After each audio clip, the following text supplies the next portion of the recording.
오늘 본문은요 10장에 2번 나와요. 그리고 11장에 한 번 또 나오지요.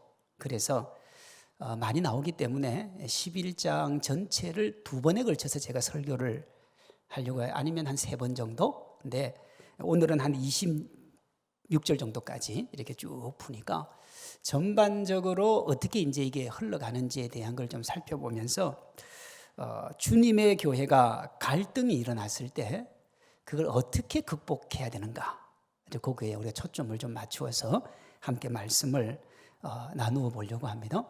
오늘 본문은 그 예루살렘 교회에서 일어난 갈등으로 시작을 합니다.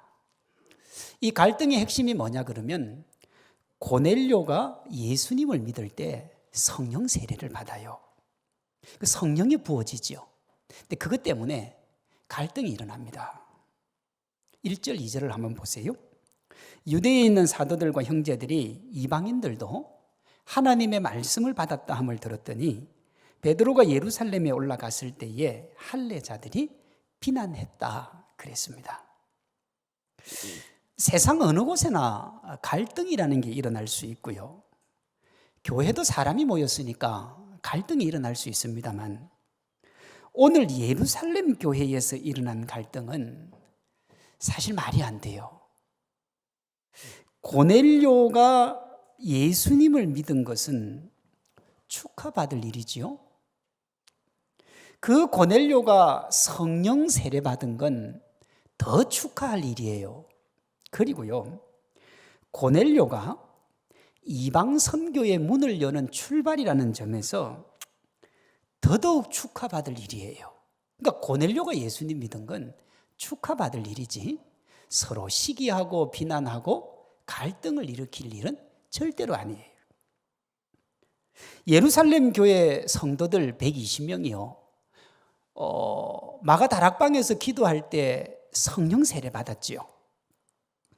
그리고 그 성령 세례 받고 난 다음에 땅끝까지 이르러 주의 복음을 전하는 하나님의 사람들이 되라는 명령도 받았습니다. 그러니 땅끝 선교를 누가 해야 되느냐 그러면 이 사람들이 해야 돼요. 고넬료를 통하여 문이 열렸지요. 그러니 축하하고 또 축하할 일이기 때문에 이게 갈등의 원인이 되었다는 건 말이 되지를 않아요. 예루살렘 교회 구성원들이 오순절날 성령 받은 12명의 사도로 이루어졌다는 측면에서 더더욱 말이 안 돼요. 잘 기억해야 됩니다. 제가 진짜 말도 안 되는 일이 이 교회에 일어났다는 얘기를 하는 거예요. 이걸 다시 얘기하면요, 하나님의 교회는 절대로 갈등이 일어나면 안 돼요. 일단요, 교회에 갈등이 일어나잖아요. 그럼 무조건 잘못된 거예요. 무조건. 볼 것도 없어요. 12사도가 문제를 일으켰어요. 베드로 빼고요. 그런데 그 의도가 악하지 않아요. 선한 의도입니다. 하나님께 더 큰 영광을 올려드리려고 하다가 문제가 생긴 겁니다. 왜냐? 이방인과 안 먹도록 명령을 하신 분이 하나님이잖아요.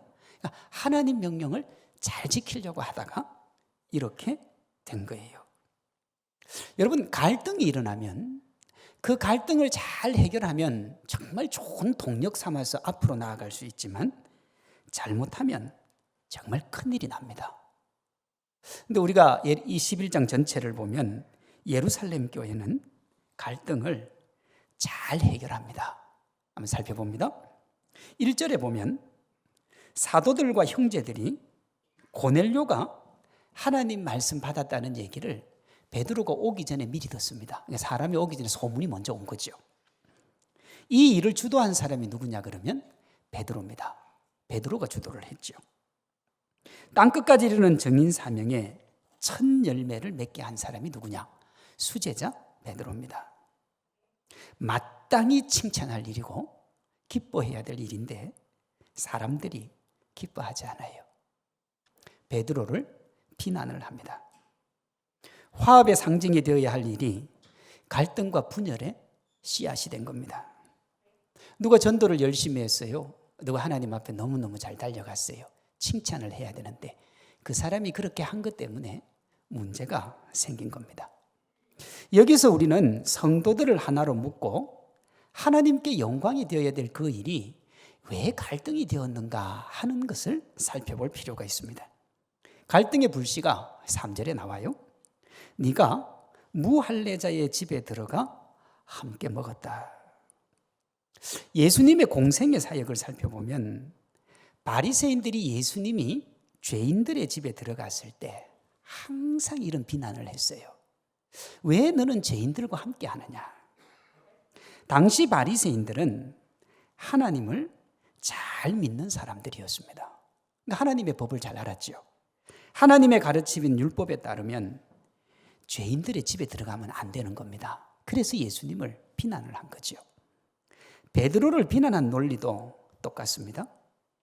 그리고 사실 틀린 말도 아니죠. 우리가 10장에서 살펴봤습니다마는 베드로도 뭐라고 그럽니까? 나도 갈 생각이 없었다 그러잖아요. 예수님이 가라고 그러니까 나는 안 가겠다 그랬고요. 오늘 본문에 우리가 읽지는 않았지만 4절에서 16절에 보면 나도 갈 생각이 없었다고 분명하게 얘기를 해요. 자신이 안 가겠다고 3번이나 거절을 했는데 예수님이 가라고 해서 갔다는 겁니다. 하나님이 성령을 쏟아부어 주시는 것을 보면서 이 베드로가 받아들이지 않을 수가 없었던 거지요. 베드로가 그렇게 상황을 설명하면서 자신을 비난하는 사람들에게 이렇게 말해요. 17절입니다. 내가 누구이기에 하나님을 능히 맡겠는가? 이 말은 베드로를 위한다는 이들이 하나님을 위한다고 하지만 실제로는 하나님의 뜻에 뭐 한다는 거예요? 반한다는 거예요. 자, 정말 중요한 얘기입니다. 하나님의 뜻대로 한다고 했어요. 하나님의 뜻대로 달려간다고 달려갔어요. 그런데 실제로는 그게 하나님의 뜻을 반하고 있는 거다. 이 말입니다. 이 말은 정말 무서운 말입니다. 소위 예수님 잘 믿는다는 사람들이 범할 수 있는 최고의 죄가 이겁니다. 예수님 잘 믿는 사람이요. 하나님과 대면했던 베드로도 그랬잖아요. 하나님 말씀에 너무 자기가 확신을 가지고 있으면요, 하나님 믿는 사람이 하나님 행세를 합니다. 우리가 지금까지 사도행전 강의를 들으면서 제가 한번 그렇게 설교한 적이 있을걸요. 하나님의 자리를 훔치다. 하나님 잘 믿는 사람이 하나님 됩니다. 하나님 잘 안 믿는 사람이 하나님 되는 경우는 별로 없어요. 말씀보다 자신의 생각이나 주장을 먼저 내세웠기 때문에 갈등의 씨앗이 된 거예요. 옛날에 내가 하나님의 음성을 들었어요. 그리고 그걸 금고 옥조로 여기는 겁니다. 자기가 아는 것이 전부라는 생각이 이런 화를 불러오는 겁니다. 하나님의 말씀을 따라야 하는데 조금 아는 지식으로 크고 놀라운 하나님의 역사를 자기가 판단을 하면 이렇게 됩니다. 우리가 말씀을 이해할 때 가장 중요한 원리가 하나 있습니다. 창세기 1장 1절에서 계시록 마지막 절까지 볼 때요, 말씀을 해석하는 가장 중요한 원리는 그게 하나님께 영광이 되느냐 안 되느냐 그걸 보는 겁니다. 다시요, 하나님께 영광이 되느냐 안 되느냐. 예를 듭니다. 어떤 분들은 이렇게 얘기하거든요. 신약 성경에 11조 하라는 얘기가 있습니까? 없어요, 여러분. 신약에는 없어요. 구약에 있어요. 그러니 11조 안 해도 됩니다. 없으니까요. 그러면 그 사람이 그렇게 얘기할 때 정말 자기가 하나님의 영광을 위해서 그 얘기를 합니까? 그게 중요한 거예요. 그게요. 하나님의 기쁨을 위해서. 하나님의 말씀은 그렇게 해석하는 겁니다. 관습이나 전통도 안 되고 자신에게 유익이 되느냐 안 되느냐 그것도 아니에요. 그런데 관습, 전통, 자기에게 유익을 고려해서 말씀을 자꾸 적용을 하면 어떻게 되느냐? 자기 생각에 좋은 대로 자꾸 성경을 해석을 해요. 모두의 하나님의 말씀으로 하지만 목적이 다르니까 어떻게 해요? 똑같은 성경도 자꾸 다르게 나오는 겁니다. 하나님의 영광을 내세우는데 분쟁으로 발전하는 경우 대부분이 다 이렇습니다. 아니, 똑같은 하나님의 말씀을 하는데 자꾸 어긋나는 경우 있잖아요. 그건 뭐가 안 되느냐 그러면 하나님께 영광이 안 되는 겁니다. 여러분, 교회는 세상의 원리가 작동하면 안 됩니다. 내가 죽고 세상이 죽고 어떤 경우라도 오직 예수님이 살아나는 것, 그게 교회입니다. 이 핵심 중에 핵심이 뭐냐 그러면 새 생명의 역사가 일어나는 겁니다. 이방인과 교제하면 안 되지요. 그게 주님이 주신 율법입니다. 그런데 이방인과 교제하면서 고넬료라고 하는 새 생명이 살아나잖아요. 해야 되는 거예요. 오늘날 교회가 반대하고 있는 동성애, 우리 동성애를 허용하지 않습니다. 그러나 동성애자를 미워하라고 하지도 않습니다. 그렇죠? 동성애는 하면 안 되지만 동성애자는 사랑해야 돼요. 왜? 그도 구원받아야 될 영혼이기 때문에 그렇습니다. 이게 성경이 가지고 있는 기본적인 원칙입니다. 베드로가 이방인과 만나면 안 되는데 하나님이 고넬료를 구원시키는 것을 보면서 이것은 만나고 안 만나고의 문제가 아니라 하나님 사역의 본질이라는 걸 깨달은 겁니다. 우리가 말씀에 복종하고 순종하는데도 문제가 생기는 이유는 뭐냐? 말씀보다 앞서 있는 우리의 생각이요. 여러분, 신앙생활을 하면서 일어나는 대부분의 갈등이 어디에서 기인합니까? 여기서 기인합니다. 교회에서 성경 인용하지 않는 사람 누가 있습니까? 그렇게 하나님의 이름을 말하고 성경 인용하는데 깊이 들어가 보면 뭐냐? 자기 생각 관철시키기 위한 거예요. 내 뜻을 관철시키기 위해서 그 얘기를 하는 겁니다. 오늘 본문도 마찬가지지요. 상종하지 말아야 될 사람을 상종했다고 비난하는 사람들의 이면에는 뭐가 있느냐? 자기 우월의식이 있습니다. 모두가 하나님 앞에 동등해도 나는 아니라는 거예요. 나는 좀 더 특별하다는 겁니다. 나는 좀 더 대단하다는 거예요. 우리 모두가 하나님 앞에 다 똑같아도 내가 너보다 좀 더 먼저 믿었기 때문에, 내가 당신보다 더 중직의 자리에 있기 때문에 나는 특별하다는 겁니다. 나는 멋지다는 거예요. 여러분, 하나님은 그렇게 얘기한 적이 없어요. 그런데 우리가 그런 기본적인 우월의식을 가지고 있습니다. 나와 너는 다르다는 거예요. 하나님이 나와 너를 다르게 생각한다는 거예요. 교회 안에 분쟁이 일어나면 안 되는데요. 분쟁이 일어나잖아요. 여러분, 일반 평신도가 교회 분쟁 일으키는 교회 있습니까? 서리 집사가 별로 없습니다. 대부분 분쟁은 중직들이 일으킵니다. 제가 있는 그대로 얘기하니까 오해는 하지 마시고. 왜 그럽니까? 자기가 특별하니까요. 내가 우리 교회에 희생하고 헌신하는 게 좀 특별하니까. 그래서 교회 분쟁의 가장 정점에 있는 게 누구냐? 목사가 보통 정점에 있습니다. 나는 특별하거든요. 그런데 오늘 본문은 뭐라고 그러느냐? 누구도 하나님 앞에 특별하지 않습니다.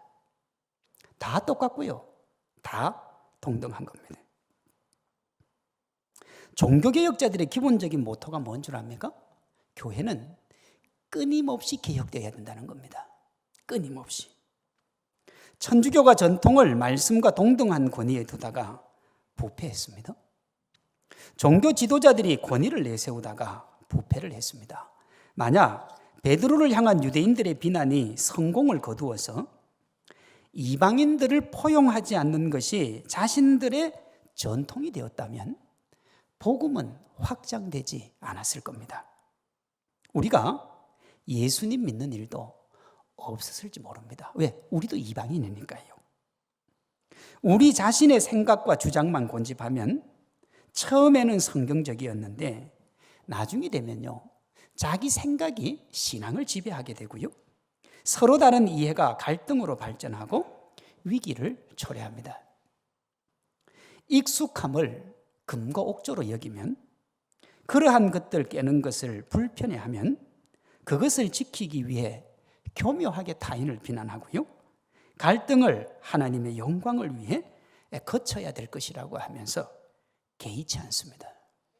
분명하게 말씀을 드립니다만 그런 신앙은 병이 들어도 단단히 병이 든 신앙입니다. 지난주에 제가 아주 제가 존경하는 목사님과 통화를 하는데 그분이 저한테 그래요. 이 목사, 너는 아직도 주일날 교회 주차장에 주차 안 하고 교회 행사하면 수영구청에다가 주차를 하냐? 그래요. 그럼요. 제가 한번 생각을 해봤어요. 주일날 우리 사랑하는 성도들이 교회에 와서 편하게 예배 드리기 위해서 내가 주차를 안 하는 건 당연한 거 아닙니까, 목사가? 저는 그렇게 생각해요. 지난 월요일, 화요일, 수요일 날 집회할 때도 제가 6시 30분 되면 내려와서 차를 저 수영구청에다가 주차를 하고 왔어요. 저는 그게 당연하다고 생각을 해요. 그게 최소한 제가 우리 성도들에게 할 수 있는 사랑이다. 저는 그렇게 생각을 해요. 그렇게 하지 않는 이면에는 뭐가 있습니까? 나는 그렇게 안 해도 된다는 생각을 가지고 있는 겁니다. 우리 사랑하는 성도님들은 어떻습니까? 내가 금과 옥조로 여기고 있는 신앙 중에 성경적으로 틀린 게 참 많습니다. 옳지 않은 게 많아요. 그것이 전통이나 관습인 경우도 적지 않습니다. 내려놓아야 될 것을 내려놓지 못하면 우리가 갈등이 일어납니다. 문제가 생기고 분쟁이 생깁니다. 서로 눈살을 찌푸리게 되게 되는 거예요. 하나님 앞에 우리의 것들을 내려놓으면 하나님께서 우리에게 기쁨을 주시고 어떤 갈등도 뛰어넘게 해 주실 줄로 믿습니다. 근데 그 갈등을 뛰어넘는 가장 중요한 원리가 뭐냐? 하나님 앞으로 가는 겁니다. 말씀 앞에 서는 거예요. 누가 중재한다고 되는 문제는 아니잖아요. 그렇잖아요. 예를 들어서 이 성도와 이 성도가 문제가 생겼는데 담임 목사가 중재를 해요. 그러면요, 담임 목사가 그때부터 힘들어져요. 왜냐? 우리는요, 여러분들 정치를 봐서 알지만 네 편, 내 편 나누는 게 아주 습관이 된 사람들이에요. 옳으냐 그러냐의 문제가 아니에요. 네 편이냐 내 편이냐 문제가 나오는 거예요. 근데 그걸 뛰어넘으려면 어떻게 해야 되느냐? 말씀으로 가는 거예요. 말씀으로. 여러분 베드로를 보세요. 야, 내가 당신들과 함께 3년 동안 예수님 밑에서 3년을 다녔는데 내 마음을 그렇게 모르냐? 이렇게 안 해요. 말씀으로 가요. 자, 17절 보세요. 하나님이 우리가 주 예수 그리스도를 믿을 때에 주신 것과 같은 선물을 그들에게도 주셨으니 내가 누구이기에 하나님을 능히 맡겠느냐? 그래. 베드로는 사람들을 말씀 앞으로 세웁니다. 여러분 베드로가 누굽니까? 명실상부한 예수님의 수제자입니다. 베드로가 처음 성령 받고 설교했을 때 3,000명이 돌아왔습니다. 예루살렘 교회의 3만 명의 성도 중에 베드로가 가장 큰 지분을 가지고 있습니다. 그가 가장 열심히 전도했으니까요. 부흥의 주역입니다. 그리고 우리가 지금까지 살펴봤지만 베드로는 그 지중해 지역에 사마리아 지역에 문제가 생기는 교회들마다 찾아가서 다독거리고 위로하고 안아주고 보듬어줬어요. 그러니 베드로의 말 한마디면 정말 힘이 있고 능력이 있었습니다. 그런데요, 베드로가 수제자의 권위와 힘을 사용하지 않습니다. 자기 생각에 동조하는 이들을 모아서 힘 대결을 펼치지도 않습니다. 그저 이렇게 얘기합니다. 나도 당신들도 하나님 앞에 한번 가봅시다. 여기 다예요. 문제를 제기했던 사람들이 하나님의 말씀을 딱 듣자고 그러니까 그들이 한번 생각을 해봅니다. 생각을 해보니까 자기들이 뭔가 잘못한 것 같아요. 그게 18절에 나옵니다. 그들이 이 말을 듣고 잠잠하여 하나님께 영광을 돌려 이르되 그러면 하나님께서 이방인들에게도 생명 얻는 회개를 주셨도다. 그래서 이방인들에게 도라 그랬어요. 자기들만 사랑하는 줄 알았어요. 하나님은 이방인들이 아니라 선택된 유대인들만 사랑하는 줄 알았어요. 그래서 지금까지는 우리끼리 잘 지냈어요. 우리끼리 뭉쳤어요. 우리끼리 뭉치지 않으면 안 되니까. 그런데 베드로를 통해서 하나님께서 이방인들을 구원시키겠다고 하는 놀라운 뜻을 발견한 겁니다. 그러니 그 다음부터 뭐 합니까? 잠잠하여 그랬습니다. 말을 안 했어요. 사랑하는 성도 여러분, 베드로가 새를 규합하고 비난한 이들도 새를 규합하여 강대강으로 나갔으면 교회는 돌이킬 수가 없을지 몰라요. 내 사람 모으고 네 사람 모으고 서로 모아서 한번 해보자. 그러나 모두가 하나님 말씀으로 돌아가서 자신을 돌아보니까 위기가 기회가 되더라 하는 겁니다. 사실 이런 갈등 수습 방법이 앞에서도 나옵니다. 가난한 이들에 대한 구제 문제로 다툼이 일어났을 때 제자들이요, 세력 싸움을 안 했습니다. 안 했어요. 내 사람도 챙긴다, 네 사람도 챙긴다 안 했어요. 우리는 이런 속담을 가지고 있죠. 팔은 안으로 굽는다고. 성경은 그런 거 없어요. 팔은 주님께로만 굽는 겁니다. 각자가 자기 사람들 챙기기 위해 사도들에게 사정을 했을 수 있잖아요. 구제 문제가 일어났을 때요. 우리가 이런 사람입니다. 이런 사람을 더 도와줘야 됩니다. 그렇게 아마 로비도 많이 들어갔을 겁니다. 그때 이 사도들이요, 기도와 말씀으로 돌아섰고 그 힘으로 혼란을 수습합니다. 말씀만이 우리를 바꾸고 새롭게 하는 줄로 믿습니다. 정말 좋은 교회 어떤 교회인 줄 압니까? 목사가 하나님 말씀 있는 그대로 선포하고 성도들은 하나님의 말씀을 순수하게 받고 그 말씀으로 하나가 되는 교회, 제일 좋은 교회입니다. 그게 이상적인 교회고 하나님이 원하시는 교회입니다. 제가 말씀을 말씀대로 전하는 목사 되고 우리 교회 모든 성도들이 말씀에 겸손하게 서서 믿음의 주인공이 되므로 우리 교회가 예루살렘 교회가 누렸던 그 기쁨 누릴 수 있기를 소망합니다.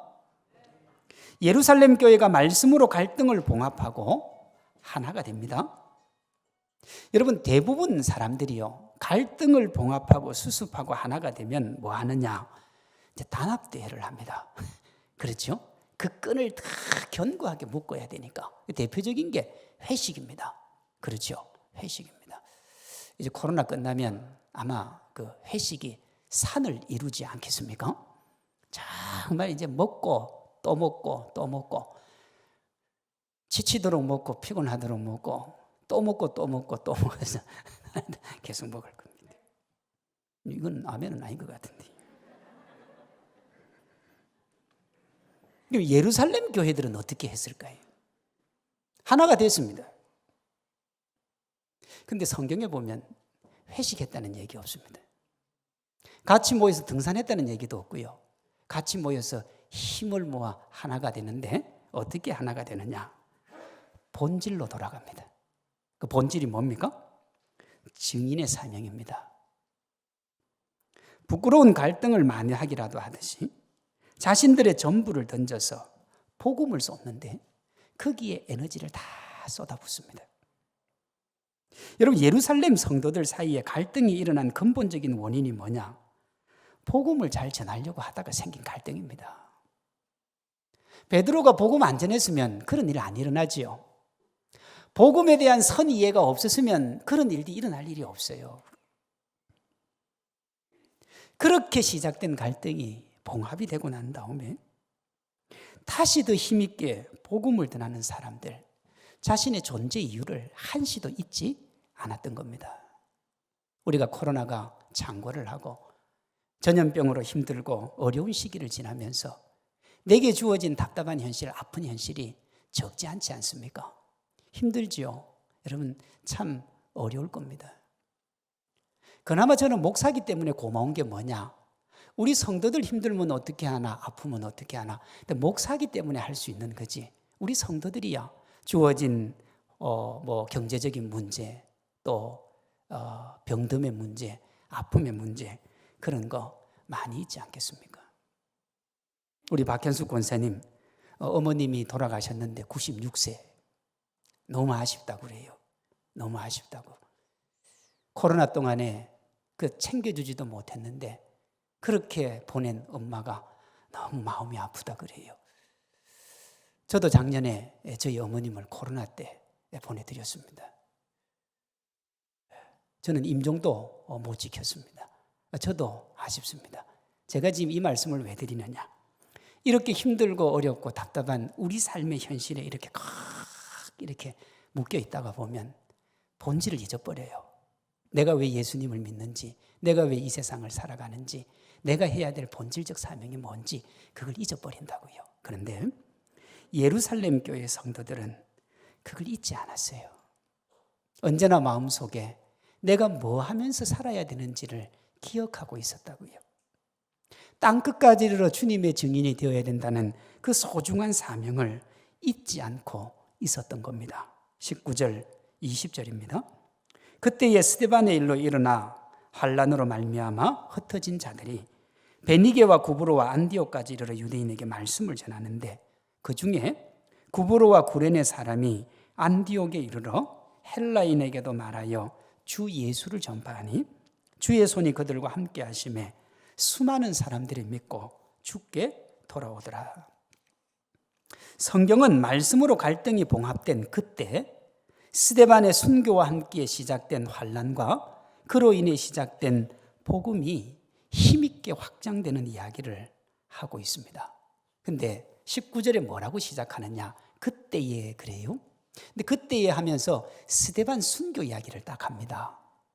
그리고 사도 바울을 바나바가 사도 바울을 데리고 오거든요. 그러니까 스데반이 순교를 당하고 난 다음에 이때가 벌써 수년이 흘렀을 시간입니다. 기간이 엄청나게 길다고요. 긴데 바로 직전에 일어난 일처럼 얘기를 하는 거예요. 왜요?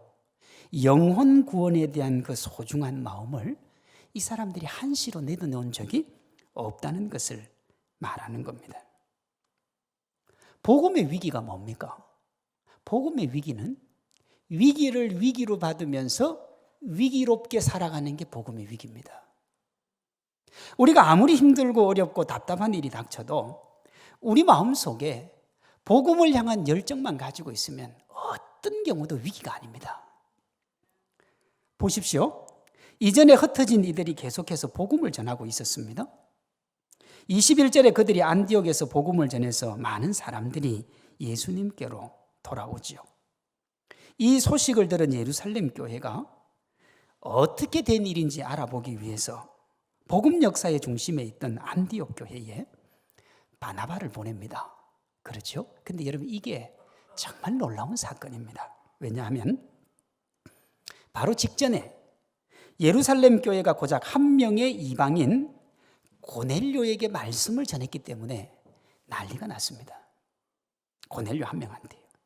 그런데 이제는요, 이 안디옥 교회는 어떤 교회냐 그러면 다음 주에 우리가 제대로 해볼 텐데 이방인들이 세운 이방인 교회입니다.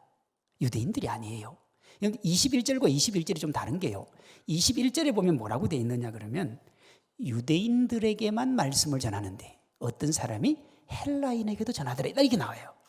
처음에는 유대인들에게만 말씀을 전했어요. 그러다가 이방인이 이방인에게 말씀을 전한 겁니다. 예루살렘 교회가 베드로에게 함부로 대한 걸 생각을 하면 이 예루살렘 교회는 어디에 관여를 하면 안 되느냐 그러면 안디옥 교회는 관여를 하면 안 돼요. 그런데요, 아주 적극적으로 관여를 하는데 누구를 보내느냐 그러면 바나바를 보냅니다. 바나바가 누굽니까? 지금도 바나바 하면 아주 이상적인 성도의 대표적인 사람이 바나바 아닙니까? 그래서 우리가 정말 새가족 사역을 할 때 바나바 사역이라고 그러잖아요. 그 바나바를 어디다가 보냈느냐 그러면 안디옥 교회에다가 파송을 하는 거예요. 바나바는 강력한 복음의 전초기지가 될 안디옥 교회를 위해서 하나님이 준비한 사람이에요. 여러분 예루살렘 교회의 복음의 중심이 조금 있으면 안디옥 교회로 넘어갑니다. 넘어가요. 하나님이 예루살렘 교회의 촛대를 안디옥 교회로 보낸다고요. 왜 그렇게 촛대가 넘어가느냐? 이 안디옥 교회가 인류 역사 최고 최대의 선교사인 사도 바울을 파송을 하거든요. 대단한 교회예요. 이들이 하나가 되었음을 보여주는 아주 상징적인 표시, 이방인과 유대인들의 하나됨을 보여주는 게 바나바입니다. 그게 하나님의 뜻임을 24절은 이렇게 얘기하거든요. 바나바는 착한 사람이요 성령과 믿음이 충만한 사람이라 이에 큰 무리가 주께 더하여지더라.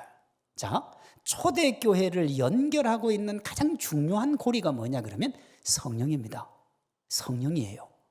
탁월한 능력도 아니요, 탁월한 지식도 아니요, 탁월한 열정도 아니고 성령 하나님이 붙들어 주는 거예요. 이건 베드로가요, 고넬료에게 갔을 때와 동일합니다.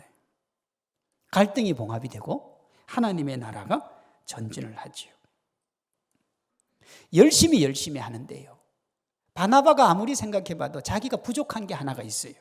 그게 뭐냐면 자신은 정통 유대인이라 아무리 이방인을 안으려고 하지만 문화적 배경 차이로 이방인을 안을 수가 없다는 한계를 가지고 있다는 걸 자기가 봐요. 이에 하나의 대안을 차지하는데 그가 누구냐 그러면 사도 바울입니다. 25절이요. 바나바가 사울을 찾으러 다소에 가서 딱 그렇게 얘기하잖아요. 그러면 왜 바나바가 사도 바울을 찾으러 갔을까요? 갈라디아서 2장 8절입니다. 베드로에게 역사하사 그를 할례자의 사도로 삼으시니가 또한 내게 역사하사 나를 이방인의 사도로 삼으셨느니라 그랬어요. 바나바는요, 자신뿐만 아니라 기존 사도들이 아무리 대단해도 한계가 있다는 걸 알았어요. 안 된다는 걸 알았다고요. 우리 힘으로 안 된다는 걸 알았어요. 그리고 그 부족을 채우기 위해 하나님이 사도 바울을 준비하셨다는 것도 알았어요. 그래서 바울을 불러서 함께 사역하고 신생 안디옥 교회로 가고 오고 가는 모든 세대에 귀한 교회를 하나 세웁니다. 26절입니다.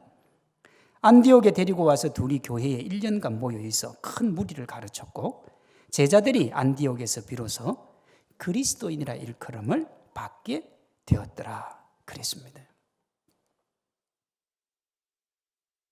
바나바가 등장하면서 예루살렘 교회가 역사의 전면에서 빠지기 시작합니다. 그리고 안디옥 교회가 역사의 전면으로 등장을 해요. 그리고 13번째 사도된 사도 바울이 가장 위대한 하나님의 사람으로 서기 시작을 합니다. 이 모든 과정 속에서 이 모든 과정을 하나님의 기쁨을 위해 준비하고 달려갔던 사람이 누구냐? 이게 바나바예요. 바나바. 그래서 바나바가 대단한 거예요. 넘겨준 겁니다. 내 걸 고집하지도 않았고요. 내가 쌓아 올린 걸 사도 바울이 가지고 가는 것을 아쉬워하지도 않았고요. 그가 새로운 세계, 새로운 교회, 하나님의 영광을 위해 나아갈 하나님의 사람이 되는 것도 인정해 주잖아요. 나중에요, 바나바와 사울도 갈라져요. 그리고 하나님의 역사의 전면을 누구에게로 가지고 가느냐 그러면 사도 바울에게로 가지고 가죠. 그런데 사도 바울 마음속에 뭐가 있었느냐 그러면 하나님의 나라를 향한 거룩한 열망이 있었어요. 하나님의 영광을 위해 달려가는 거룩한 열정이요. 바나바 이전에 복음 전파로 수많은 사람들이 예수님을 믿어서 안디옥 교회가 세워졌어요. 그럼 안디옥 교회와 예루살렘 교회는 어떤 차이가 있습니까? 최초의 교회 예루살렘 교회는 복음을 힘있게 전했어요. 3,000명, 5,000명 수많은 제사장의 무리가 하나님께로 돌아왔어요. 그러나 여전히 그 교회는 세상으로부터 인정을 못 받았어요. 자기들만 사는 교회, 자기들만 누리는 교회, 그런 소리를 들었다. 그런데요, 안디옥 교회에서 비로소 믿지 않는 사람들이 그리스도인이라는 이름을 딱 붙여줘요. 뭐예요? 세상과 소통하는 교회가 됩니다. 세상이 인정하는 교회, 세상이 받아주는 교회가 되는 거예요. 교회는 그렇게 성장하고 발전해 갔던 겁니다. 예수님의 지상 명령 중에 가장 충실하게 주님의 뜻을 따랐던 사람이 누구냐 그러면 사도 바울입니다. 하나님은요, 우리에게 일어나는 그 어떤 문제와 어떤 일, 어떤 것을 통해서도 하나님의 나라, 하나님의 뜻, 하나님의 영광, 하나님의 기쁨을 이루어 가시기를 원하세요. 우리가 사도행전 강해가 중간중간에 쉬어가면서 해서 벌써 2년이 넘어갑니다. 하나님이 왜 힘들고 어려운 시기에 이 귀한 말씀을 우리에게 주셨을까요? 75년 전에 하나님이 이 땅의 교회를 위해 우리 성산교회를 세우셨어요. 그리고 75년이 지난 지금 다시 이 땅을 위해 일어서기를 원하세요. 하나님의 영광과 하나님의 기쁨을 위해 달려가기를 원하세요. 제가 설교 준비하면서 그 생각을 했어요. 여러분은 어떻게 받아들이실지 모르지만 박윤선 박사님이 2년이라는 강단을 이 교회를 지켰다고 하는 것. 여러분들, 박윤선 박사님은 대한민국이 낳은 정말 최고의 신학자예요. 성도들을 사랑하셨던 분이고, 그분의 명성과 그분의 실력에 비하면 저는 조족지혈에 불과합니다. 알고 있습니다, 저는. 그럼에도 불구하고 하나님께서 여기 이곳까지 우리 교회를 세워주셨고, 이 마지막 때에 그 귀한 일을 하기를 원하신다는 마음, 제 마음속에 거룩하게 일어나는, 말씀을 준비하면서 일어나는 생각들입니다. 하나님이 예루살렘 교회와 베드로의 일과 바나바와 안디옥 교회의 그 거룩한 일들을 통해서 한치의 오차도 없이 하나님의 구속 경륜을 이루어 가시거든요. 오늘 본문 19절에 보면 하나님의 구속 경륜 안에 일어난 이 놀라운 역사를 뭐라고 하느냐? 그때에 그렇게 이야기합니다. 갈등이 봉합되어 하나됨의 힘이 생겼을 그때에 하나님의 영광을 위해 나아간 거죠. 하나님께서 우리 사랑하는 성산교회와 우리 교인들이 주님의 나라, 주님의 은혜, 주님의 영광, 주님의 기쁨을 위해서 이 마지막 때에 하나님이 쓰시려고 준비해 두셨다고 우리가 믿고 나아간다면, 이제 우리도 주님 말씀 앞에 순종하고 겸손하게 서서 하나님이 열어주시는 그 놀라운 역사와 기쁨을 바라보게 될 줄로 믿습니다. 사람 사는 곳이면 어디나 갈등이 있지요. 교회도 사람들이 모인 곳이니까 갈등이 있을 수 있습니다. 저마다의 생각이 있어서 그 생각이 충돌할 수도 있습니다. 성령을 기름 부음받은 사람도 예외가 아니었기 때문에 우리는 그런 일이 일어난다고 봐야죠. 그때 각 사람이 자신의 생각으로 상대방을 평가하고 판단하면 분란만 커져요. 나와 생각이 다르다는 이유로 나쁜 사람 만들게 되고 그것이 또 다른 갈등을 불러일으키죠. 그렇게 되면 사도들에게 비난을 받았던 수제자 베드로처럼 정말 괜찮은 사람이 어느 날 나쁜 사람이 되어 있어요. 정말 괜찮은 사람인데. 우리가 이런 슬픈 상황에 직면하지 않고 하나님께 쓰임받는 각자와 교회가 되는 길은 우리의 생각과 판단을 접는 겁니다. 이기적인 욕심 내려놓고 자신의 생각과 섭섭함 내려놓고 사도들처럼 말씀 듣고 기도하면 말씀이 우리에게 분명한 해답을 제시해 주실 줄로 믿습니다. 우리가 하나님의 말씀에 아멘하면 문제는 해결되고 우리에게 기쁨 넘치고 하나님이 영광을 받으실 겁니다. 갈등이 넘어 하나가 될 테고요. 모두가 복음의 깃발 아래 하나로 모여서 하나님이 원하시는 그 일들을 우리가 해나가게 될 것입니다. 그렇게 되면 공동체에는 기쁨이 넘치고 우리 삶의 현장은 하나님의 기쁨으로 넘쳐나게 될 줄로 믿습니다. 우리 각자와 교회가 이 행복과 이 기쁨을 누릴 수만 있다면 얼마나 좋겠습니까? 주님 바라보고 주님 의지하고 주님 믿고 나아가는 것이 정말 우리가 사는 길입니다. 우리가 하나님의 말씀 듣고 하나님의 은혜 듣고 주님 앞에 서면, 정말 주님께 맡기면 하나님께서 우리의 믿음과 우리의 신앙 보시고 그 위에 차고 넘치는 은혜와 기쁨으로 함께 해 주실 줄로 믿습니다. 우리 그렇게 고백하고 다짐하시기를 주님의 이름으로 축원합니다.